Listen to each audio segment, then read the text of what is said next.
Dakar7.com, site d'actualité nationale et internationale, maintenant à portée de main, 24 heures sur 24. Retrouvez toute l'actu sport, politique, culture, économie, revues de presse et même vos séries préférées. Téléchargez l'application dès maintenant pour rester au fait de l'actualité. Disponible sur Android et Apple Store. waaw maa ngi leen di nuyu di leen gërëm di leen sant maa ngi tudd Seydina Fall di Bougazeli député à l'Assemblée nationale président de la commission des délégations de l'Assemblée coordonnateur de la commune de Golf Sud APR.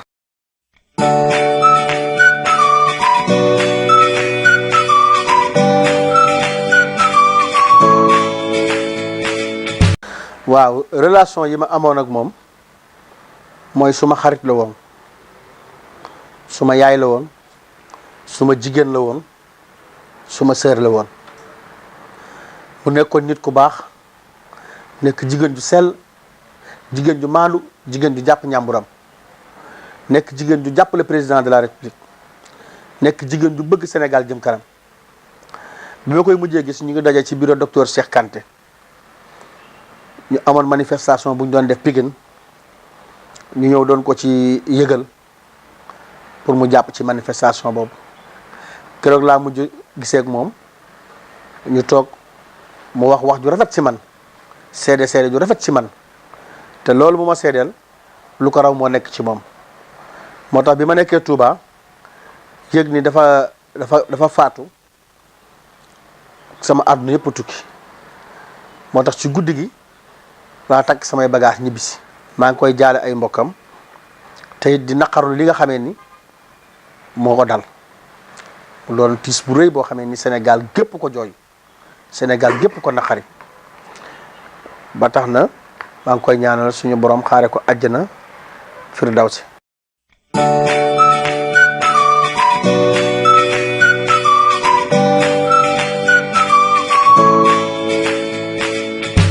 xam nga des fois dama siy dégg sax gars yi naan ay ñàkk liggéey wala ñàkk or que c'est pas vrai ki nga xamee ni moo def jëf ju ñaaw ji mi ngi doon liggéey Fatoumata Matar Ndiaye ko jëloon embauché ko di ko fay boo xamee ni ci lay suturlu ci lay dund ci lay fay location ci lay defar néegam ci lay dimbali ay njabootam ay waajuram kon du problème mu ñàkk liggéey li ma ci gis mooy problème mu bon la ak bandi ak vayu ak saay-saay ak tappalekat nit ku bon la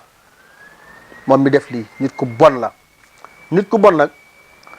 bu defee lu bon dañ ko war a delloo lu bon loolu.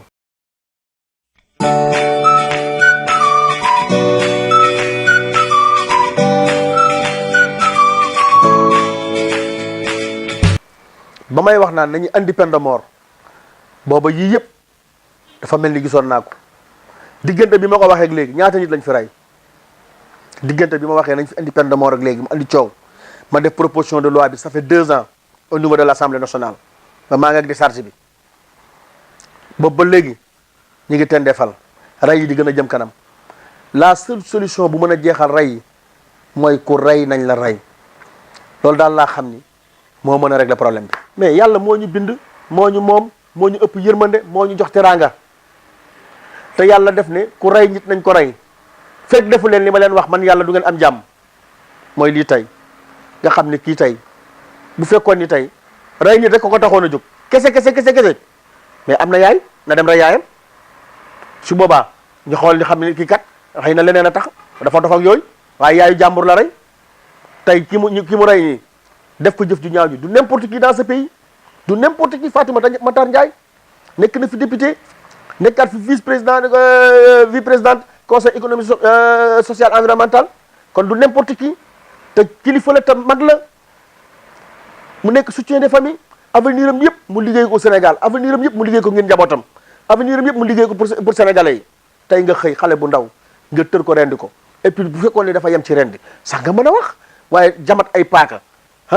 ci jigéen ju toll nii jigéen ju baaxee nii jigéen ju sell nii nga rey ko comme ça mu dee ñu naan ay nañ la tëj pour 10 ans pour 15 ans ay ànduma ci loolu génne bi mooy nañ ko rey nu mu gën a gaawee moom ak ki nga xamee ni dafa jël fital fekk doomu jàmbur toog nga tooñ ko saaga ko dóor ko toj punam dóor ko balu bopp mu dee mais yooyu maa tay la du dara du xabtal du reewande maa tay la léegi nag ñooñu dañ leen war a écarter génne leen société bi ni leen di écarter génne société bi mooy ñu rey leen dañ leen rey peine de mort moom ñun danañ ci xeex man danaa ci xeex man danaa ci dem ba jusqu'au bout du ma ci gis lu dellu ginnaaw li Sidiki Kaba wax moom la concerné li procureur wax moom la concerné li président Macky Sall wax moom la concerné man li ma wax man la concerné peine de mort mooy régler solution bi wallahi azim bu amulee jàmm doom ci réew mi kon donc pour ñu am suñu sécurité bopp sécurité daal bi gën a wóor mooy ku rey nit ñu rey la mais yow ku rey nit ñu rey la bu ñu ko fi indi woon peine de mort boobu bu ñu ko fi indi woon yow mi nga xamee ni da ngay jóg pour dem di defi ay ñaawteef yow mu wóor la ni yow lii boo ko defee ni ñi la def ni nga def ki nga rey noonu lañ yaa ciy topp doo dem di rey nit dund bakkan ñëpp ko bëgg.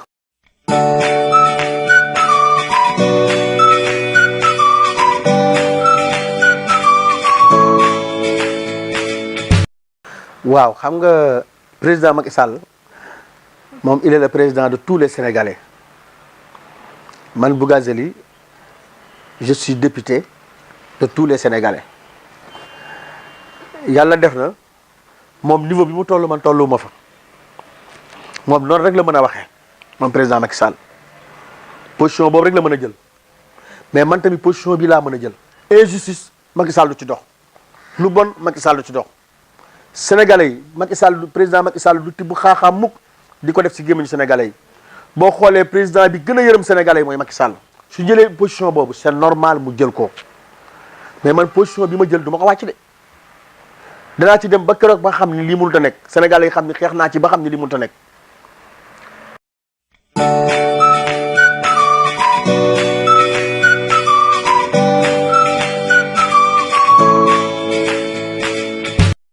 xam nga loolu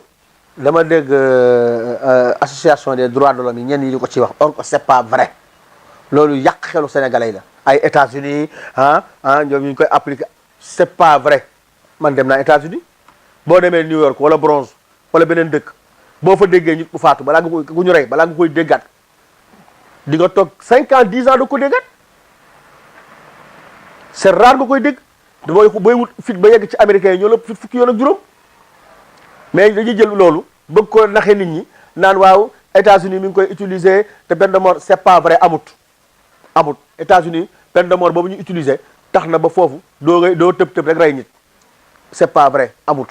ndax nit ñi rek la association des droits de l'homme yi nga xamee ni man nee naa leen bis bu ñu taxawee sama kanam di wax ay peine de mort du fi am ay yat la ñuy jël tëj ci leen ba ñu nooy parce que ay tappalekat la ñu kenn xamul ñen ñoo ne seen ginnaaw kenn xamul ban lobby ñoo ne seen ginnaaw li nga wax léegi ay naa maan ay Europe ak naa ñun Europe daf ñoo yor mais Gambie ngi nii moo ñu gën a jege fop xalaatoo fa rey nit te ana waa Gambie ñu ngi dund ba léegi seen réew a ngi dox pourquoi pas Sénégal Ablaye Wade moo dindi woon loi boobu c'est parce que am na ay autorités yu mu bëggoon a sauver ay autorités ay ponkal yu mu bëggoon a sauver looloo taxoon mu dindi ko mais peine de mort ça ne veut pas dire que ni bu fi ñëwee bu ñu ko fi dindee suñu réew dootul dox parce que loolu ay waxu naxa sa xandang la rek ah.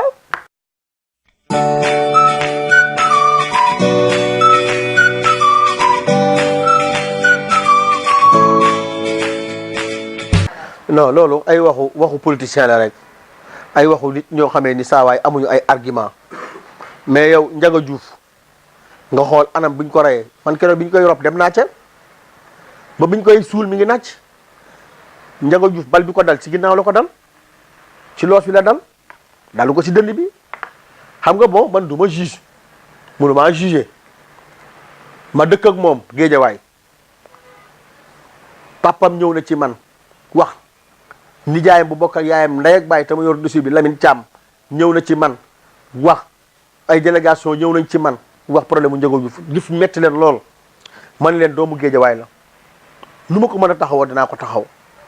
néew ma Barthélémy Dias moo rey man waxuma ko parce que loolu juge bi moo koy décider mais nag comme que dañ see takkaloon Barthélémy Dias ba yàlla def ñu téye woon ko kaso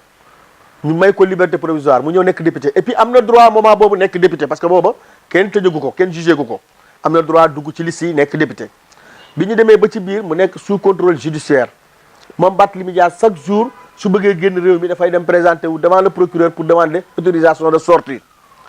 pour nag Barthélémy Dias loolu ñu koy takkal moom laak du moom pour mu génn ci loolu mais nañ ko yóbbu ñu jugé ko su fekkee ni du moom ñu bàyyi jàmbur mu continuer liggéeyam mais ça ne veut pas dire que ni ay procès politique la ak yëf yi du yëfu politique. bakken bu daanu la Ndiaga Diouf soutien de famille la Ndiaga Diouf moo doon taawu ndayam ak taawu baayam Ndiaga Diouf moo doon liggéey di dimbali ndayam ak baayam mais ñu rey ko nii gas ko suul ko après ñu bëgg jël lépp fàtte ko mais loolu ci lan la am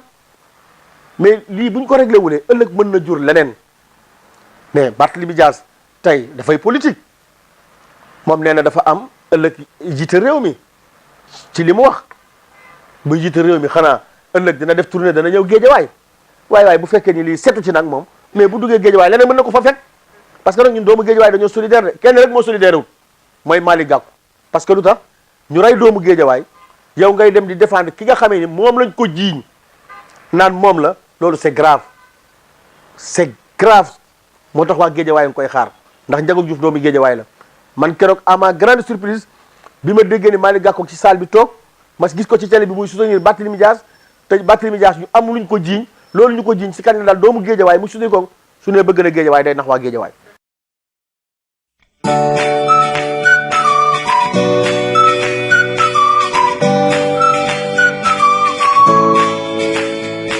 ñoom lu ñu bëgg président recevoir leen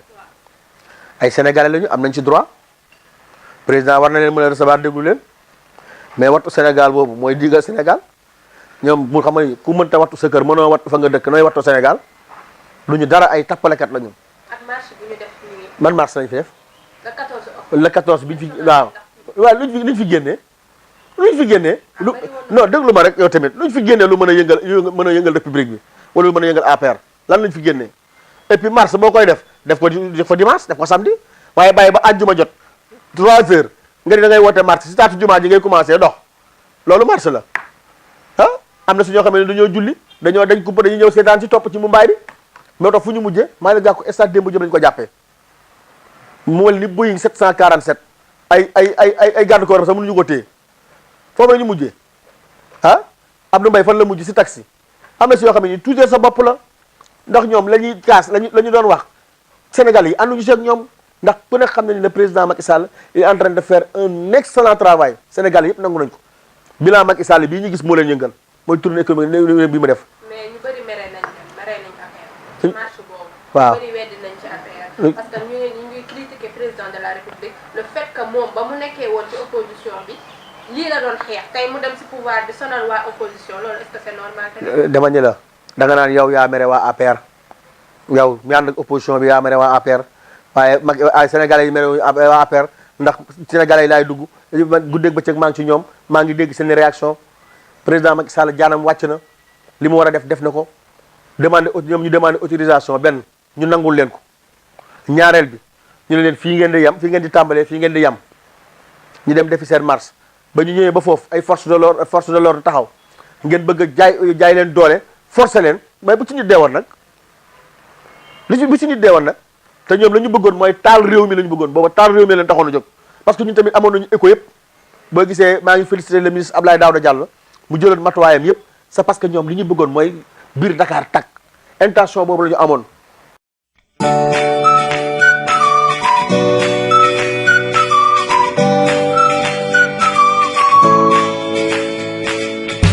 Géejawaay man daal li ma leen mën a wax ci Géejawaay mooy Géejawaay laa dëkk fii mit bu Dakar laa juddoo ñu toxal ma Géejawaay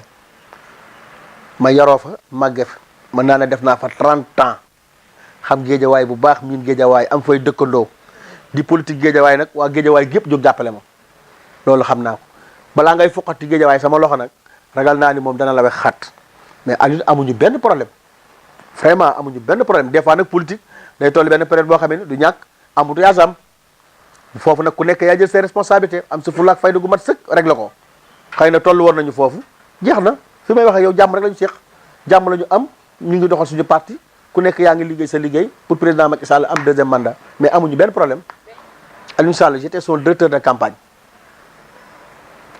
waa Guédiawaye am ñu ne du dëkku fi ma dëkkoo ko am ñu ne du gañe ñu xeex mu gañe waaw am naa ci 90% man daanaka ma campagne bi meeting ñu organiser yëpp maa ko organisé ak moom visite de proximité yëpp li si ëpp maa ko def ak moom te nag waa Géejawaay jox nañ ma cër boobu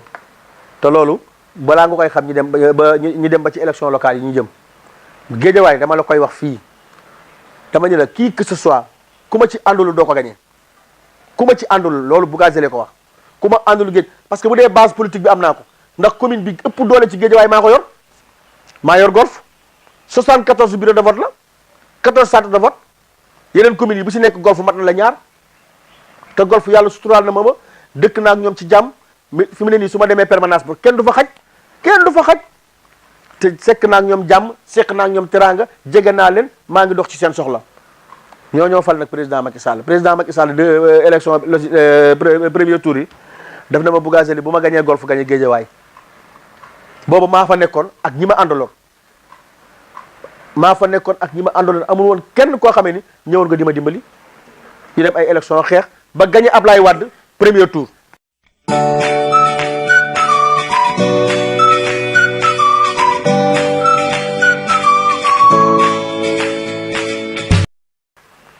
COSER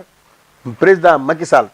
suñu parti dañoo xeex ci 3 ans accéder au pouvoir structuré guñu parti bi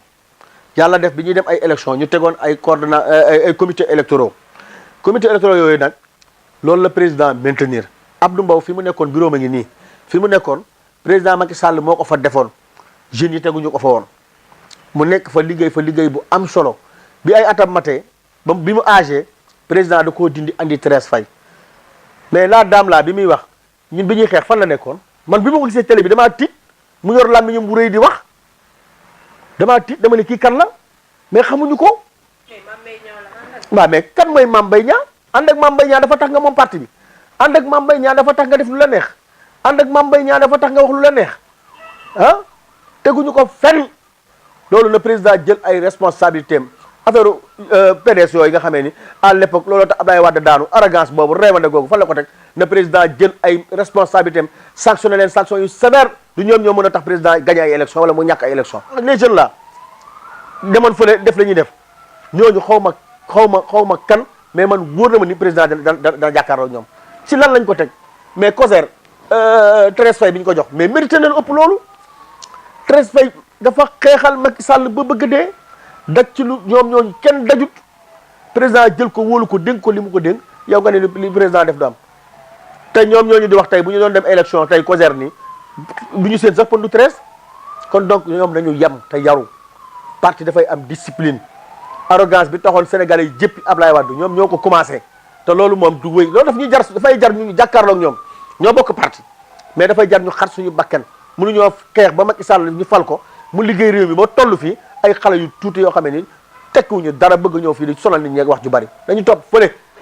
mën na am conséquence ci APR. lu am benn conséquence APR bokkut ak PDS parce que APR PDS à l'époque ka ko jiite woon mag buur la Abdoulaye Wade mag buur la lu la neex defal lu la neex waxal dara doole ci fekk fii nag la preuve en est que barki Demba Ndiaye le président dindi Tambidou Fatoumata comment dire Fatoumata Tambidou te loolu xëy na peut-être Tambidou wax na dëgg ci benn côté mais fa mu ko waxee la ko war a woon waxee ba tax na may ngeen ma occasion sax may wax président de la république Fatou Tambidou doomam la rakkam la njabootam la ci moom la bokk. woo uufaat ko te loolu bu fekkee ni moom la wax moom la ministre am di doxaleeg moom rafetul tey rafetul ëllëg na président jël ay responsabilités moi je ne peux pas concevoir yow nga nekk ministre de la république ki nekk sa ministre délégué nee na xamul sa budget day jënd essence yaa ngi dégg gisul si xamul si kii bi dara nga di ko wan nankaan bu jëm mais ci lan la ko teg mais bu fekkee ni loolu moo am loolu mais président au contraire sa jën Farba la waroon wàcce.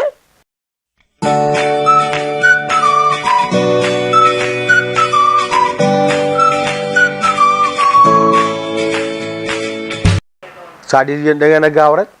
et puis da ngeen a gaaw a fàtte it ndax bu ngeen fàttali ko Ablaye Wade bi mu fi indi carte yi loolu la ñu doon wax mais avant élection yi ñëpp am nañ seen carte avant élection yi ñëpp inscrit nañ am nañ seen carte dama bëgg ñu xam ni administration dafa am lu muy doxee te vous êtes des intellectuels xam ngeen ne administration di doxee kon président ni mu ko doxalee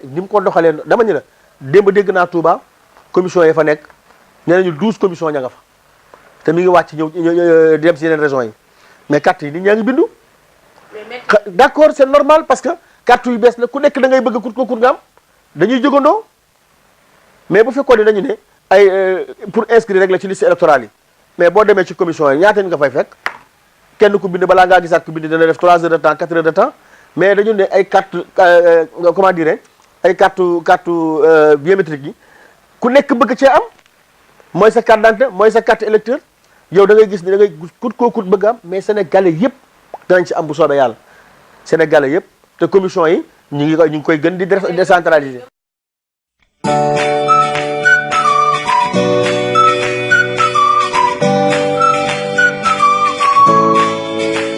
ci seeke ma wax la benn affaire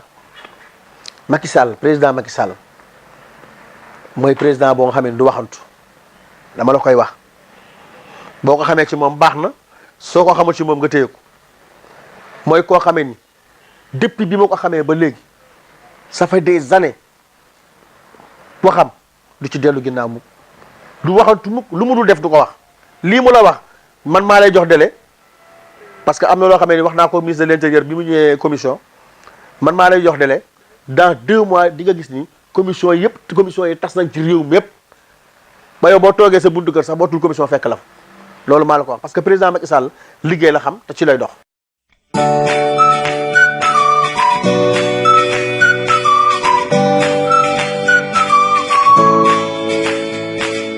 waaw xam nga ci seeka ni président foo ko fekk day soññi sénégalais yi mooy li ma la wax léegi président Macky Sall du jël xaaxaam dugal ko ci gémmiñu sénégalais yi 10 000 francs yooyu soññ la mais man gëm naa ne bu ñu ci eggee mu ne leen jéggal naa leen ko ndax xam naa ne ku bëgg sénégalais yi la ku bëgg Sénégal la te liggéey bi mu liggéey ba egsi fii sénégalais yëpp naw ko ci du ko yàq. sant leen gërëm leen sant sama sang bi di Serigne Saliou kookoye mënumaa wax te du ma ko wax kooku nga xam ni lépp mooma maa ngi koy sant bu baax di ñaanal njabootam gi ñu yàgg fi lool te wér waaw di ñaan réew mi am jàmm ak salaam ndax président fi mu teg réew mi kilifa diine yi kontaan nañ ci kilifa aada yi kontaan nañ ci sénégalais yi kontaan nañ ci Sénégal ca kanam wasalaam. Dakar7.com, site d'actualité nationale et internationale, maintenant à portée de main, 24 heures sur 24. Retrouvez toute l'actu sport, politique, culture, économie, revue de presse et même vos séries préférées. Téléchargez l'application dès maintenant pour rester au fait de l'actualité. Disponible sur Android et Apple Store.